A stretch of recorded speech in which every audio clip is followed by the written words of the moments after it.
Hello అండి, నమస్తే. Welcome to series closet. So నిన్న పోస్ట్ చేసిన మంగళగిరి కాటన్ హ్యాండ్లూమ్స్ కి చాలా అంటే చాలా మంచి రెస్పాన్స్ వచ్చింది. థ్యాంక్ యూ అండి, thank you so much. So ఈ రోజు అయితే డిజైనర్ వియర్ లో ఒక బ్యూటిఫుల్ 3 పీస్ సెట్ తీసుకొచ్చాను. సో ఫస్ట్లీ కలర్ చూడండి, కలర్ కాంబినేషన్ అయితే అసలు చాలా బాగుందన్నమాట.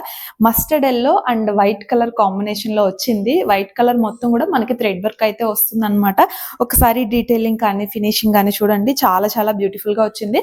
అండ్ ఇంకా టాప్ కి యోక్ పార్ట్ లో ఈ డిజైన్ మొత్తం కూడా మనకి థ్రెడ్ వర్క్ అయితే వస్తుంది. అండ్ ఇక్కడ బోర్డర్ మొత్తం కూడా మనకి విత్ చెమ్కీ వర్క్ అయితే వస్తుంది అనమాట. సో అది చాలా చాలా బాగుంది. మనకి టాప్ విత్ లైనింగ్ వస్తుందండి. అండ్ అక్కడక్కడ థ్రెడ్ వర్క్ తో చిన్న చిన్న బుటీస్ కూడా వస్తాయి అనమాట. అండ్ బాటమ్ వచ్చేసి free size and straight pant వస్తుంది. దుపట్టా చూడండి, ఇలా మనకి సింగిల్ లేయర్ లో వేర్ చేయడానికి చాలా బాగుంటుంది. అండ్ వన్ సైడ్ అయితే ఇలా థ్రెడ్ వర్క్ తో కట్ వర్క్ వస్తుంది అనమాట. అండ్ ఇంకొక సైడ్ వచ్చేసి జస్ట్ నార్మల్ గా కట్ వర్క్ అయితే వస్తుంది. సో చాలా అంటే చాలా బాగుంది డీటెయిలింగ్ అంతా కూడా. సో మరి దీని ప్రైస్ ఎంత అనుకుంటున్నారు? జస్ట్ 975 ఫ్రీ షిప్పింగ్ అనమాట. సో M2XXL సైజెస్ వరకు కూడా అవైలబుల్ గా ఉన్నాయి. సో ఇంట్రెస్ట్ ఉన్న వాళ్ళు స్క్రీన్ పై ఉన్న వాట్సాప్ నంబర్ కి మెసేజ్ చేయండి.